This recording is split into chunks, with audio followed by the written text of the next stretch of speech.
Before we dive into the chilling depths of a story that will send shivers down your spine, a tale of terror that gripped a nation, I have a small favor to ask. If you find yourself captivated by the unfolding mystery, the relentless pursuit, and the dark secrets unearthed, please consider subscribing and hitting that notification bell. Your support helps us bring more gripping narratives to life. Now, take a deep breath, dim the lights, and prepare to enter a world where evil lurks just beneath the surface. The crisp autumn air of October 2023 usually brought with it the comforting scent of pumpkin spice, wood smoke, and the distant cheers of high school football games across the heartland of America. In the idyllic, almost impossibly perfect town of Sterling Creek, nestled in the rolling hills of upstate New York, this year was different.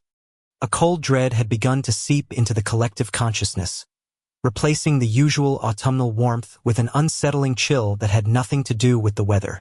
It started subtly, a ripple in the calm waters of their peaceful existence.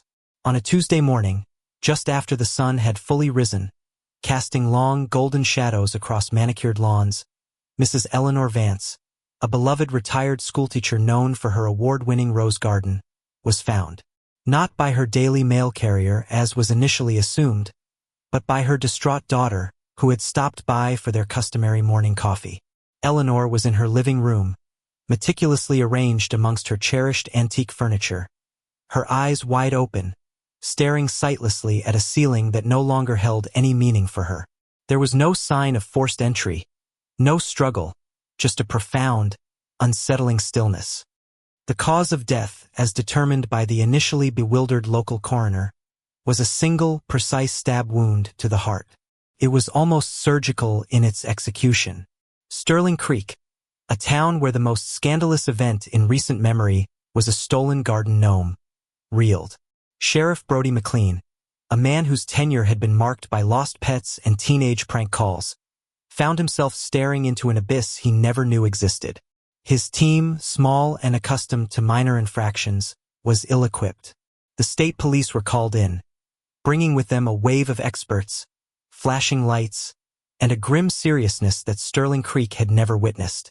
Detective Isabella "Izzy" Reyes, a sharp, no-nonsense investigator from the New York State Police Bureau of Criminal Investigation, arrived with a team that day. Her reputation preceded her a relentless pursuit of truth, an uncanny ability to connect seemingly disparate dots, and a steely resolve that rarely wavered. As she surveyed Eleanor Vance's pristine home, the silence was deafening, broken only by the hushed whispers of forensic technicians. No signs of struggle, no forced entry. Her partner, Detective Mark Jensen, murmured, flipping through a preliminary report, "Doesn't make sense." Eleanor was no pushover. Izzy nodded, her eyes scanning every detail, from the carefully arranged throw pillows to the faint scent of lavender that still lingered in the air. It means she knew her killer, or she was completely caught off guard by someone who knew how to be invisible, she theorized, running a gloved finger along a dust-free windowsill. Or both. The lack of defensive wounds was particularly disturbing.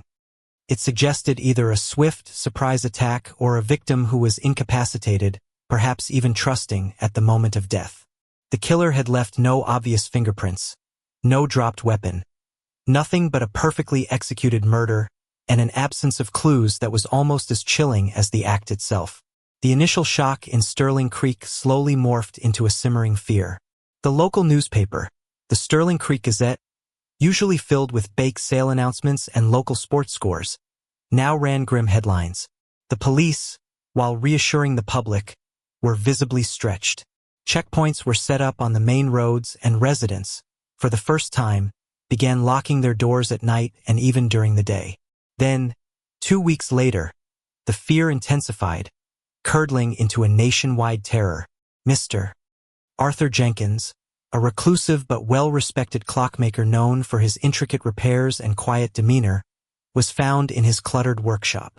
Like Eleanor Vance, there was no sign of forced entry.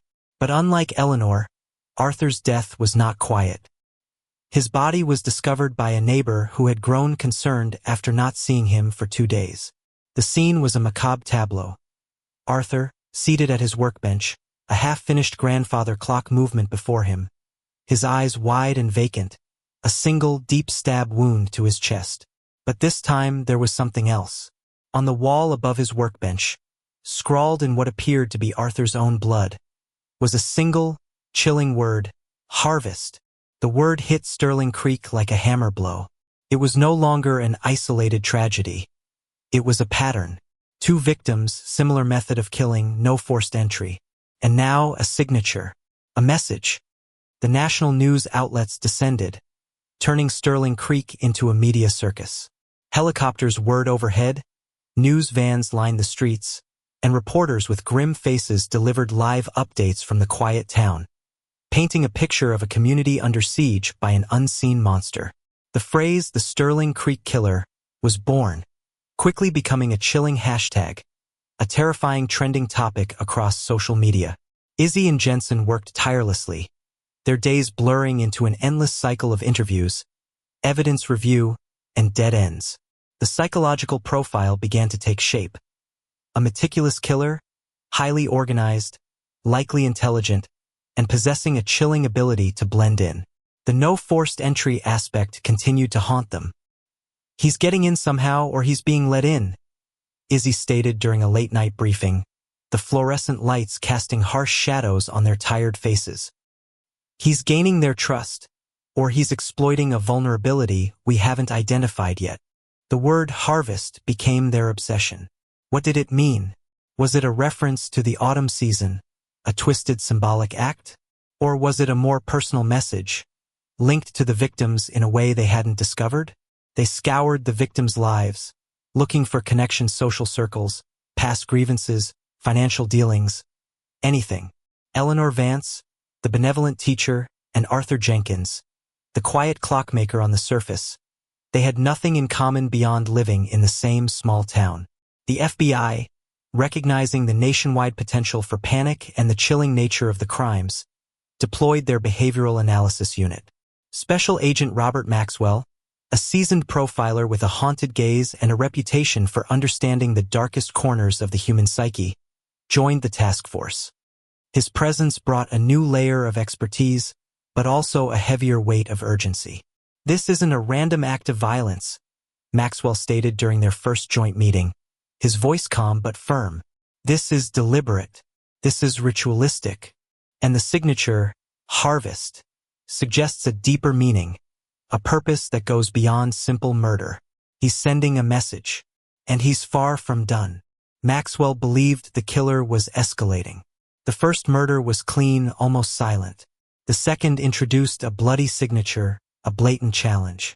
The next step, he predicted, would be even more audacious, more public, designed to maximize fear and exert control over the narrative.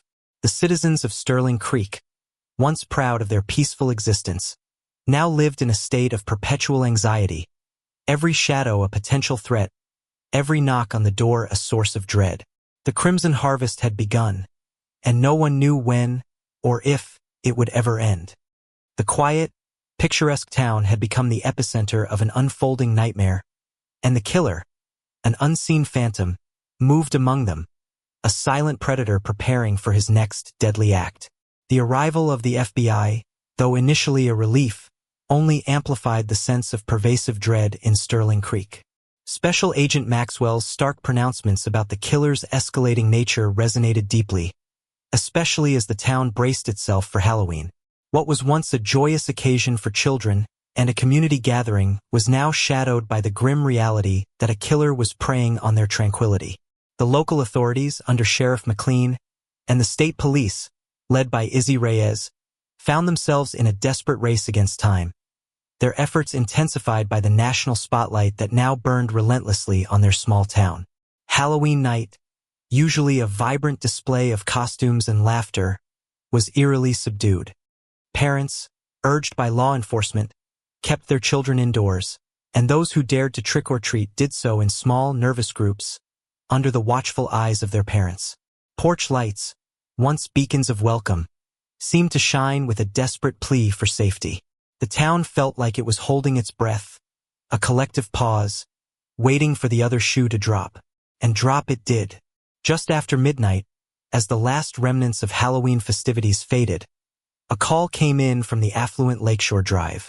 The victim this time was Mrs. Beatrice Granger, a prominent local socialite and philanthropist, known for her lavish garden parties and her sharp wit. Her body was found not in her home, but in her meticulously manicured rose garden, partially obscured by the wilting foliage. She had been stabbed multiple times, the wounds far more numerous and brutal than the previous two victims.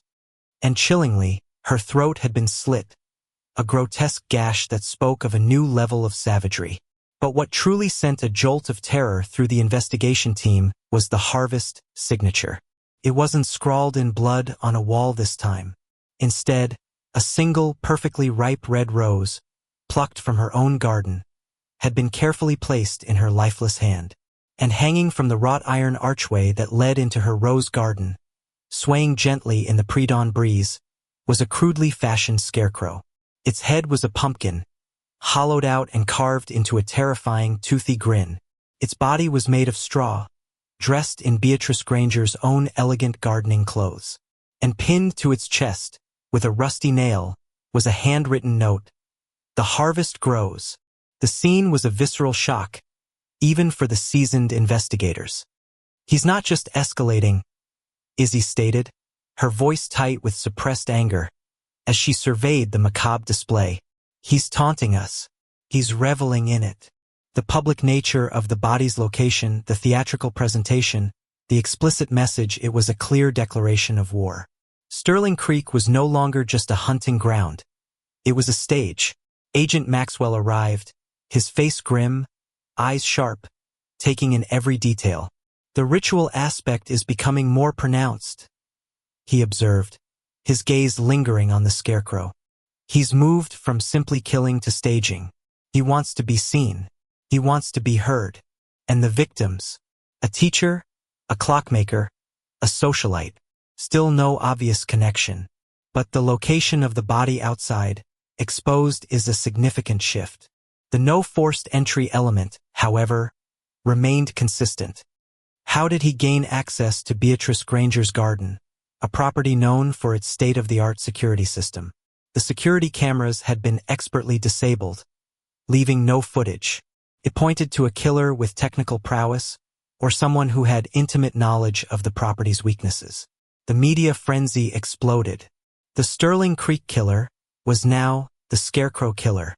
National news channels ran 24/7 coverage, with pundits debating the killer's motives, psychologists offering profiles, and fear-mongering reaching a fever pitch. The president himself issued a statement, condemning the acts and promising federal resources to apprehend the perpetrator. The small town of Sterling Creek, once a beacon of peaceful Americana, had become a symbol of terror, a stark reminder of the vulnerability that lurked beneath the surface of everyday life. Izzy, Jensen, Maxwell, and the entire task force worked relentlessly, fueled by coffee and a burning desire for justice. They went back to basics, re-examining every piece of evidence from the first two murders, searching for any overlooked detail that might connect Eleanor, Arthur, and Beatrice.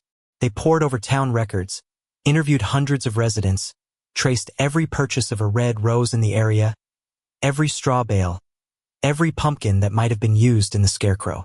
One late night, after hours of poring over old files, Izzy found herself staring at the victims' addresses on a map of Sterling Creek. "Eleanor Vance lived near the old elementary school," she muttered to herself, tracing a line with her finger. "Arthur Jenkins, his workshop was on Main Street, near the town square. Beatrice Granger, out on Lakeshore Drive." Geographically, they were somewhat spread out, but not entirely random. It was a triangle, forming a rough perimeter around the town's older, central district. What if the connection isn't who they are, but where they are? Izzy proposed to Maxwell the next morning. Or where they were connected in the past. Maxwell leaned forward, intrigued. "Elaborate." "All three were long-term residents," Izzy began, pointing to her meticulously compiled timelines. "Eleanor taught here for 40 years. Arthur's family has owned the clock shop for 3 generations. Beatrice was a pillar of the community, active in every social club for decades. They represent the established fabric of Sterling Creek. The old guard. Maxwell's eyes narrowed. So, the killer isn't targeting them for individual reasons, but for what they represent. A symbolic attack on the town itself. Perhaps, Izzy replied, a new theory beginning to coalesce in her mind. And harvest. What if it's not just about fall? What if it's about reaping something? Or cleansing something? And the harvest grows implies he's planting seeds, not just taking lives. Jensen, who had been listening intently, interjected. What if the victims are connected to something from the past? Something that happened here years ago that only long-term residents would know about. The new line of inquiry opened a floodgate. They began to look into historical incidents in Sterling Creek, old court records, forgotten newspaper archives, town council meeting minutes stretching back decades. The task was monumental, sifting through the mundane to find a whisper of something dark, something that could have festered into the present horror. Meanwhile, the town continued to wilt under the killer's shadow. Schools reinforced security, businesses struggled as tourism vanished, and a sense of collective paranoia gripped the residents. Every stranger was viewed with suspicion, every familiar face with a chilling uncertainty. Fear had truly taken root, nourished by the killer's gruesome acts and the chilling messages left behind. The scarecrow, in particular, had become a potent symbol of terror, its grinning pumpkin head haunting the collective imagination. The Crimson Harvest was no longer just a series of murders. It was a psychological assault, meticulously orchestrated to dismantle the very foundation of trust and safety in an American town. And as Izzy and her team delved deeper into Sterling Creek's past, they couldn't shake the terrifying feeling that they were just beginning to uncover the truly monstrous roots of the Scarecrow Killer's deadly harvest.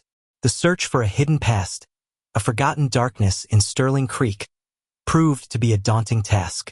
Izzy, Jensen, and Agent Maxwell, aided by a small army of analysts, meticulously combed through decades of town records. They were looking for a common thread, a traumatic event, a shared secret that could link the seemingly disparate victims and explain the killer's symbolic harvest. The pressure was immense. Every passing day without an arrest increased the nationwide panic, and the media continued its relentless scrutiny. Weeks turned into a month. The task force had narrowed their focus to a period between 1985 and 1995, a decade when Sterling Creek experienced significant growth and, as was often the case, some growing pains. They found minor scandals, a few unsolved burglaries, a couple of tragic accidents, but nothing that screamed motive for a serial killer. Then, a breakthrough came from an unlikely source, a retired librarian, Ms. Agnes Periwinkle, known for her encyclopedic knowledge of Sterling Creek's history.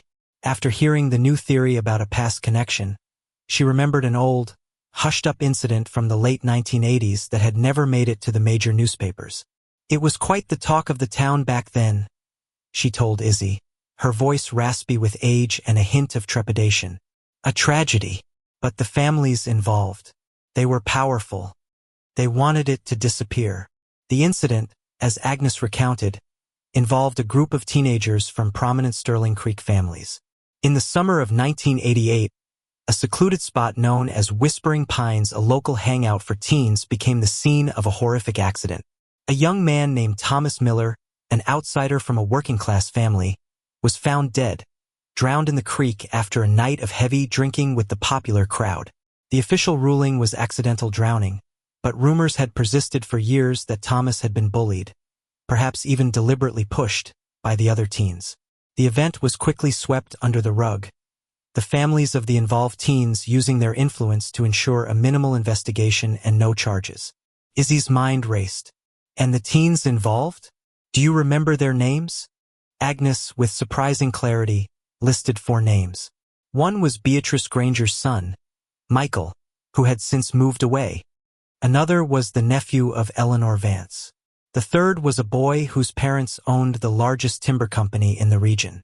And the fourth was a younger Arthur Jenkins, the clockmaker's son, who had also left town years ago. The blood drained from Izzy's face. Not the victims themselves, but their close relatives.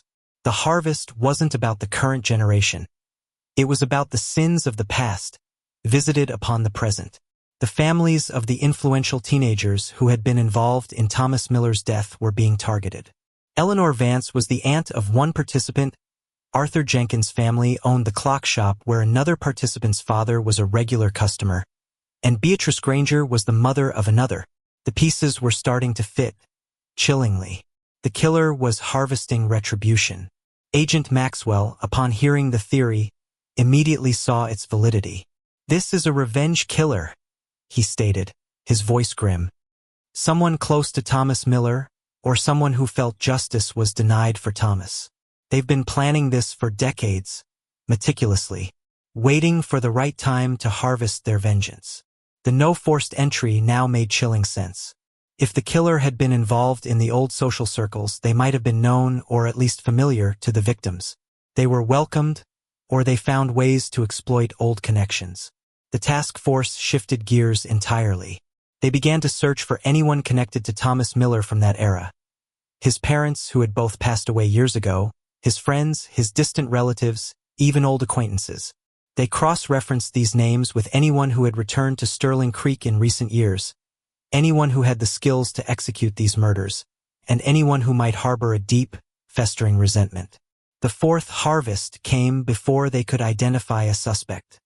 It was the most audacious yet, almost certainly designed to goad them, to prove the killer's utter control. Mr. David Albright, the patriarch of the Albright Timber Company and the father of one of the teens involved in Thomas Miller's death, was found at the town's annual Autumn Festival, a community event that had been significantly scaled down due to the ongoing fear.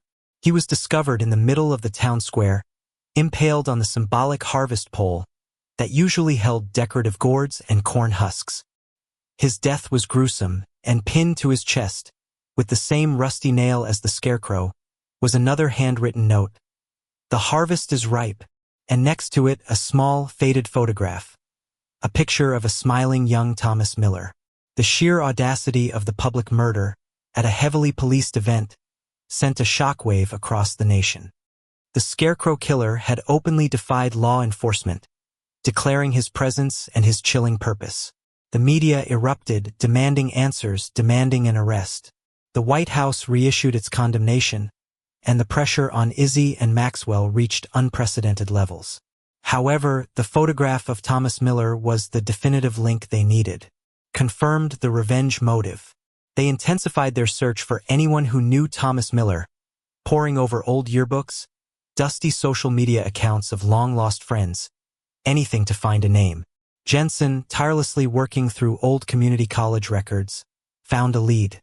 Thomas Miller had a childhood friend, a quiet, intelligent boy named Daniel Hayes. Daniel had left Sterling Creek shortly after Thomas's death, going off to college, then seemingly disappearing from the public record. He was an only child, his parents also having moved away and passed on. But Daniel Hayes had returned to Sterling Creek 2 years ago, taking a job as a landscape architect, a profession that would give him access to various properties, including Beatrice Granger's garden and the knowledge of security systems. He lived quietly, unnoticed, meticulously planning his retribution. He had even designed the landscaping for the current autumn festival. Izzy felt a cold certainty. Daniel Hayes, the quiet boy who had witnessed his friend's injustice. The invisible killer. They moved swiftly. A warrant was issued. The Sterling Creek Task Force, accompanied by tactical units, descended on Daniel Hayes's secluded cabin on the outskirts of town. The cabin, nestled deep in the woods, was exactly as they expected. Meticulously clean, organized, almost clinically sparse. No obvious evidence, no frantic escape. But in a hidden basement, they found it. A shrine to Thomas Miller.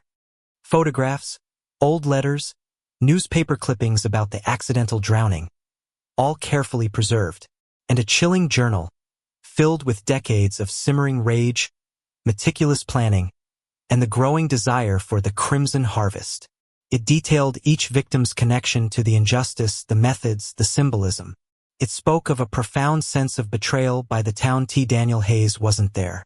He had anticipated their arrival. But the journal also contained a final, terrifying entry. He wrote about the roots of the problem, the systemic cover-up, and the final pruning. He explicitly stated that the families of the involved teens were just the beginning. The harvest was meant to cleanse Sterling Creek of its corruption, to expose the rot beneath its perfect facade. He planned to target the institutions, the very symbols of the town that he believed had failed Thomas Miller. Izzy and Maxwell knew they were close, but Daniel Hayes, the architect of this chilling revenge, was still out there.